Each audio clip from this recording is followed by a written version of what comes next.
पिछले कुछ दिनों में हेमंत सोरेन की सरकार ने कई सारे आयोग का गठन किया है। हमारे साथ गौ सेवा आयोग के अध्यक्ष हैं राजीव रंजन प्रसाद, कांग्रेस पार्टी के नेता भी हैं।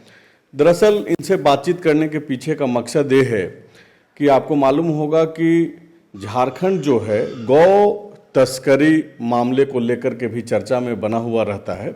और अगर आप एक रिपोर्ट की बात करें, आंकड़ों की बात करें, तो पिछले 3 सालों में तकरीबन 1000 से ज़्यादा गौ तस्करी के मामले जो है पूरे राज्य भर में दर्ज हुए हैं। कई सारे लोगों की इसमें जानें भी गई। तो एक जो बड़ा जो सवाल आपसे ये है कि ये जो गौ सेवा आयोग किस तरीके से फंक्शन करेगा और आपकी भूमिका किस तरीके से होगी, क्योंकि आज के डेट में गौ सेवकों की जो सबसे बड़ा संकट पैदा करने वाली स्थिति होती है वो जो तथाकथित गौ रक्षक हैं उनके द्वारा ही हो जाता है। बिल्कुल मुनासिब सवाल किया है। इस प्रकार की कई शिकायतें मेरे समक्ष भी आ रही हैं।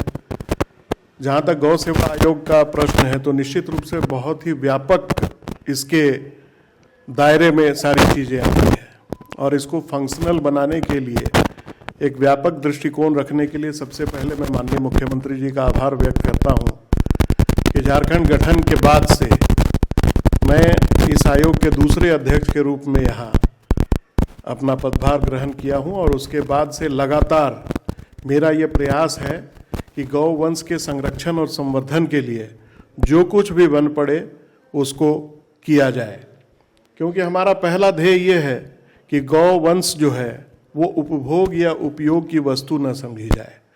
और आपने बिल्कुल ठीक कहा, मैंने भी पदभार ग्रहण के दिन ही मैंने ये ऐलान किया था कि इस राज्य में गौ हत्या निषेध कानून सख्ती से अनुपालना उसकी हो, ये मेरी प्राथमिकता सूची में है।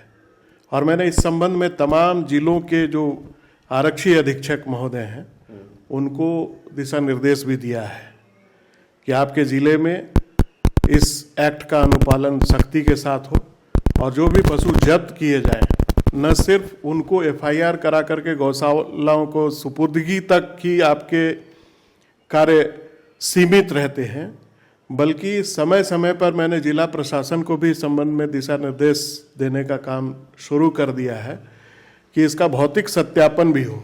क्योंकि फिर आयोग के पास अनुदान के लिए जब उपायुक्त के द्वारा इस बात की चिट्ठी आए तो कम से कम जो वास्तविकता के धरातल पर जो चीज़ें हों उसी आधार पर अनुदान मिले, और अगर किसी प्रकार का कोई अनुदान दिया जा रहा है आयोग के माध्यम से तो उसकी उपयोगिता प्रमाण पत्र भी आवश्यक है।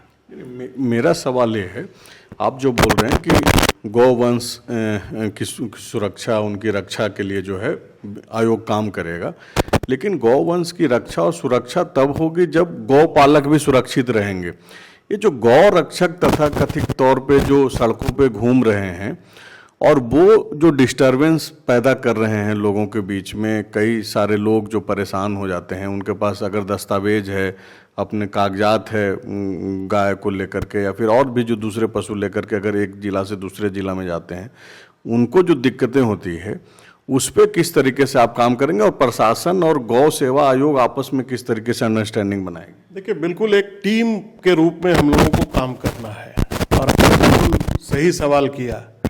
अब इस नाम पर अराजकता फैलाने की इजाज़त इस राज्य के अंदर किसी को नहीं दी जाएगी। इस बात को लेकर के भी सभी जिला प्रशासन के लोगों के साथ बहुत जल्द आयोग की बैठक होगी। सर्वप्रथम तो अभी 7 तारीख को जो हमारा बैठक प्रस्तावित है उसमें सभी गौशालाओं के पदाधिकारियों को हमने आमंत्रित किया है कि बहुत लंबे अंतराल तक यह पद रिक्त था, कई सारे मामले लंबित हैं।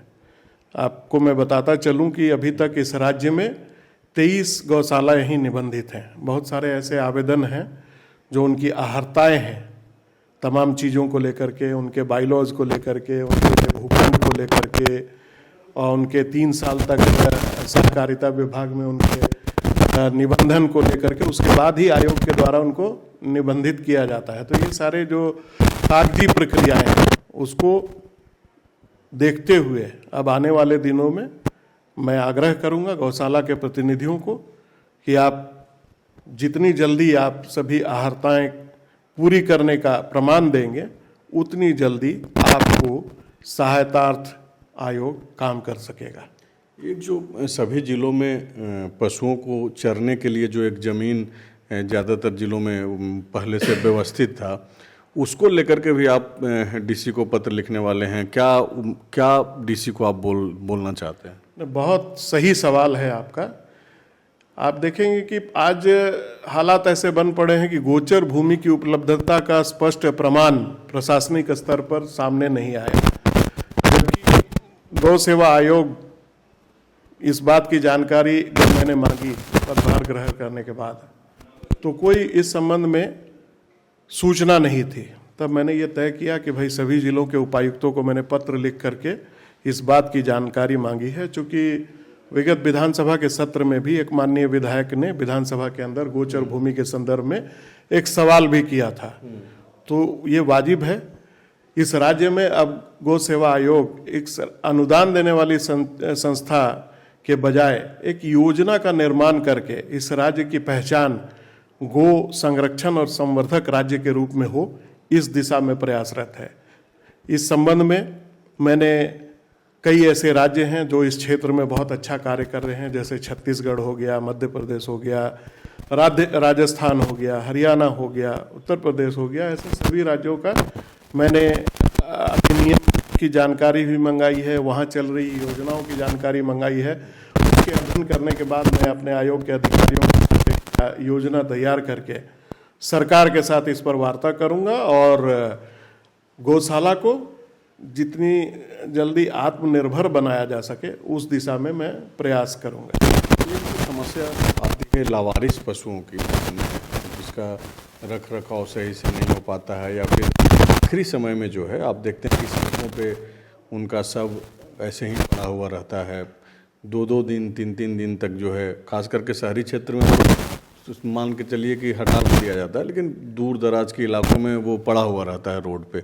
तो इसके लिए गौ सेवा सोच रहा है, पहले से कोई व्यवस्था है या फिर इसमें कोई और सुधार की जरूरत है?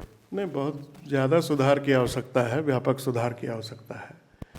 और इस संबंध में जीव जंतु कल्याण बोर्ड के स्तर से गौ सेवा आयोग के माध्यम से एक योजना बन करके गई थी कि हाइड्रोलिक एम्बुलेंस की खरीदी हो और उसको गौशालाओं को सुपुर्द कर दिया जाए। और बिल्कुल ठीक कहा आपने कि नेशनल हाईवे में ऐसे कई दृष्टांत पाए जाते हैं कि पशुओं का एक्सीडेंट हो जाता है या बीमारी के बाद वो सड़कों पर पड़े रहते हैं और पड़े पड़े मर जाते हैं, या इनको कैसे पशु चिकित्सालय पहुंचाया जाए और उनका बेहतर इलाज हो सके। अगर वो उनकी अंतिम संस्कार का भी मामला हो तो पशु जो स्मशान होता है उसके लिए भी आयोग आने वाले दिनों में आपको योजना तैयार करके सरकार के स्तर पर वार्ता करेगी। पूरा का पूरा जो लावारिस पशु है उसको अगर चिन्हित कर लिया जाए, उसको उठा करके आपके पास जो पहले से जो गौशालाएं हैं या फिर और भी जो निबंधन के दायरे से बाहर भी हैं, उसमें अगर एडजस्ट कर दिया जाए, ऐसा भी तो कोई प्लानिंग बनाया जा सकता है? बिल्कुल बिल्कुल।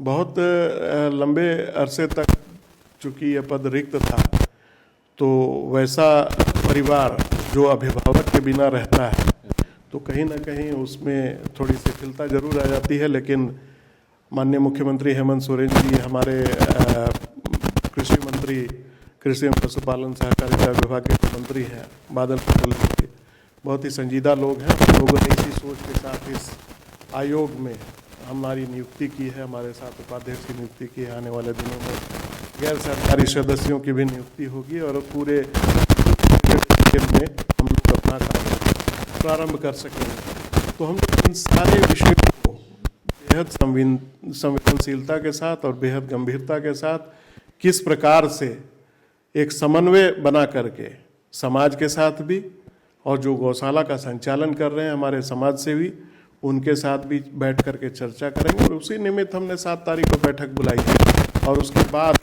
पूरे राज्य के स्तर पर सभी प्रमंडलों में, सभी जिलों में जो गौशालाएं संचालित हो रही हैं उनका मैं भौतिक निरीक्षण भी कराऊंगा। इसको इसको लेकर के भी मेरा एक रूट चार्ट तैयार हो रहा है, जो 7 के बाद हम इस पर तय करेंगे कि किस प्रमंडल में कब दौरा होगा।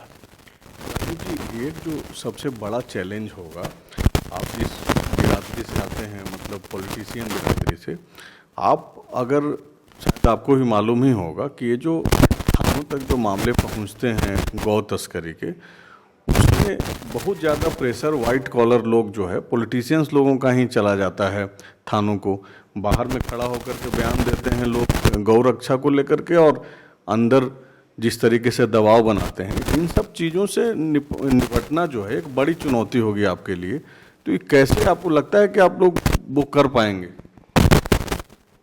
संजय जी, आपको मालूम है कि मैं बसंत चतुर्थी को अवसर के रूप में लेता हूँ, और संगठन ने मुझे ये दायित्व सौंपा है। निश्चित रूप से मैं एक राजनीतिक और सामाजिक कार्यकर्ता के रूप में काम करता रहा हूँ, तो ये सारे विषय भी बेहद गंभीरता के साथ और संवेदनशीलता के साथ, किसी के साथ अन्याय न हो, उसके साथ भी अन्याय न हो, और समाज के कोई व्यक्ति को भी परेशान न किया जा सके, एक्ट की अनुपालना भी हो, इस दिशा में मेरा बेहतर प्रयास होगा। बायोम, जो है मेडिकल प्रिपरेशन का एकमात्र संस्थान, जहां है complete digital classrooms, video lectures, student tracking system, library facility and 100% result oriented rankers batch. Biome, Hinoo एवं नगरा टोली, रांची।